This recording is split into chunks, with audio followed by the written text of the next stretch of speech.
బాగున్నారా? మీరు అందరం బాగున్నా, అందరం బాగోవాలని హనుమంతుడిని ప్రార్థిస్తున్నాను. ఈరోజు మీ ఎదురుకు వచ్చేసా మీకు చూపించిపోయేది ఈరోజు పెసరట్టు ఎలా చేసుకోవాలి, ఏమేమి కావాలో పెసరట్టులోకి తయారు చేసే విధానం ఏంటో చూపిస్తాను మీకు. అలాగే దాంట్లో కావాల్సిన అల్లం చట్నీ కూడా కావాల్సిన పదార్థాలు ఏంటో చూపిస్తాను, చూడండి. ఇది పెసరపప్పు. మనకి పెసరపప్పులకి కొద్దిగా బియ్యం కూడా నానబెట్టుకుని వేసుకుంటే మనకి పెసరట్టు పలసగా వస్తుంది అనమాట. మంచి టేస్ట్ కూడా బాగుంటుంది అనమాట. మనకి సాల్ట్, అలాగే నూనె, అలాగే కొద్దిగా జీలకర్ర, అల్లం, పచ్చిమిరపకాయలు, ఉల్లిపాయలు, అలాగే కొంచెం కొత్తిమీర, కరివేపాకు. మనకి ఇది మెత్తగా రెండు కలిపి పేస్ట్ చేసుకుని పెట్టుకుందాం. అప్పుడు పెసరట్టు వేసే విధానం పెసరట్టు వేసుకుందాం. అలాగే దీంట్లోకి అల్లం చట్నీ కావాల్సిన పదార్థాలు మినపప్పు, శనగపప్పు, అలాగే ఎండుమిరపకాయలు, అలాగే మనకి అల్లం, జీలకర్ర, ఎల్లుల్లిపాయ రేకలు, అలాగే కొద్దిగా బెల్లం, కొంచెం చింతపండు, అలాగే సాల్ట్, మనకి కోపి వేపుకోవడానికి నూనె అనమాట. మనకి ఇవన్నీ కావాల్సిన పదార్థాలు. మనం ఇవన్నీ వేపుకుని మెత్తగా మనం చట్నీకి చేసుకుందాం. ఓకేనా? ఇది మనం చక్కగా పిండి రుబ్బేసుకున్నాము. అలాగా బియ్యమును, అలాగే పప్పును మనం గ్యాస్ వెలిగించుకుని 2 రేకులు పెట్టేసుకున్నాము. అలాగే మనకి చట్నీకి తయారు చేసుకున్నాం మినపప్పు, అలాగే శనగపప్పు, 2 కొంచెం వేగనిద్దాం. ఇది కూడా పెసరట్టుకి రెడీ చేసేసుకున్నాము. మనం దీంట్లో ఉల్లిపాయలు, అలాగే పచ్చిమిరపకాయలు, అలాగే అల్లం, అలాగే జీలకర్ర ఇవన్నీ వేసేసుకుని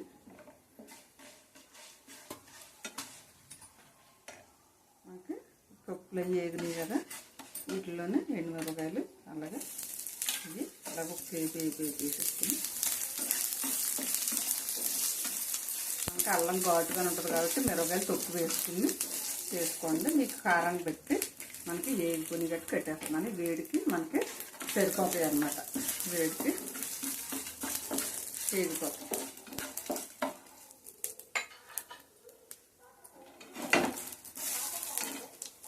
ఇందులోనే సాల్ట్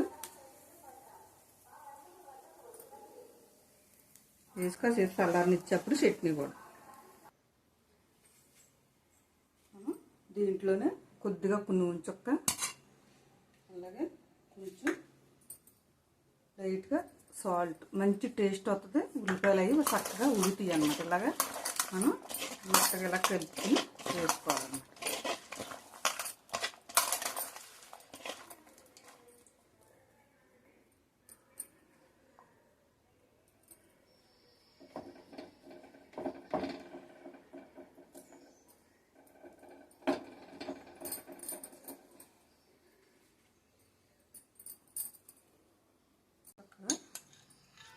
చుక్క అలా చుట్టూరు వేసుకోవాలన్నమాట. మనం పైన ముందు లైట్గా వేసుకుంటే సరిపోతుంది. అలాగా రెడీ అయిపోయింది. ఈసారి పెసరట్టు రెడీ అయిపోతుంది.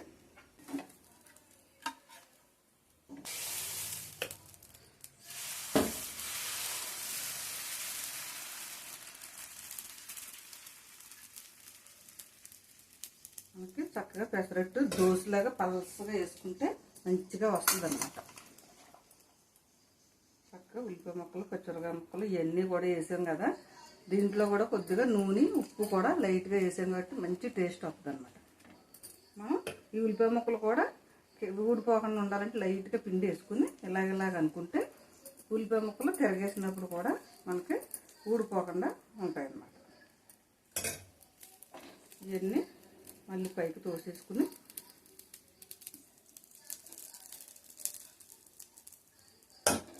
ఇలా కొద్దిగా లైట్గా పిండిలోనే కలిసిపోవాలి. అప్పుడు ఊడిపోకుండా ఉంటాయి మనకి.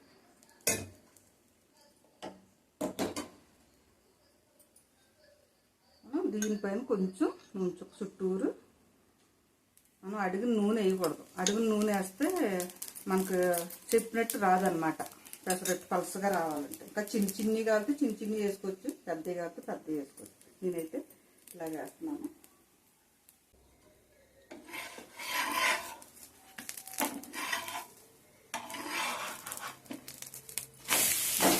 చింతపండు ముక్కలు కూడా చక్కగా మిక్స్ చేసి ఉంచుతాము.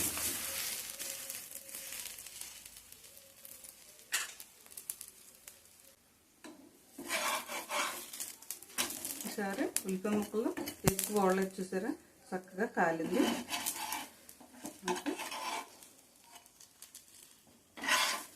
చక్కగా ఇలా తీసేసి అన్న ఊరిని అన్నమాట. ఇలాగా అల్లం చట్నీ అలాగే తేనెతోటి నంచుకుంటే చాలా బాగుంటుంది అన్నమాట. ఓకేనండి, చూసారు కదండి పెసరట్టు అల్లం చట్నీని. కొంతమంది అయితే ఉప్మా కూడా చేసుకుంటారు. మాకు ఉప్మా లేకుండానే ఇలాగే చక్కగా ఉల్లిపాయ ముక్కలు, పచ్చిమిరపకాయ ముక్కలు, అల్లం, జీలకర్ర ఇవన్నీ వేసుకుంటాం కాబట్టి వీటితోటి చక్కగా తింటాం అనమాట. కొద్దిగా తేనె నంచుకుని, కొద్దిగా అల్లం చట్నీ నంచుకుని. మా పెద్ద అబ్బాయి ఉంటే మట్టుకి కంపల్సరీగా ఉప్మా చేయమంటాడు. నాకైతే పెసరట్టు ఇలా నంచుకుని తినేస్తాం అనమాట. కావాల్సిన పదార్థాలు తయారు చేసే విధానం చూపించాను కదండి చట్నీకి. అలాగే మనం చట్నీ కూడా అలా చేసుకుంటే చాలా బాగుంటుంది. ఇడ్లీకి కూడా మనం కొద్దిగా బియ్యం నానబెట్టుకుని పెసరట్టుకి వేసుకుంటే టేస్ట్ వస్తుంది, అలాగే పల్సగా కూడా వస్తుంది అనమాట. మీరు కూడా ఇలా చేసుకుని చూడండి. ఒకవేళ తెలిసింది అయితే ఓకే, తెలియని వాళ్ళు అయితే ఇలా చేసుకుంటారండి. ఓకేనండి, మీకు నచ్చితే కనుక షేర్ చేయండి, బెల్ ఐకాన్ నొక్కండి, అలాగే సబ్స్క్రైబ్ చేసుకోమనండి మీ బంధువులని, మీ స్నేహితులని. ఓకేనండి, బాయ్ అండి. మళ్ళీ ఇంకొక ఐటమ్తో మీ ఎదురుకు వస్తాను.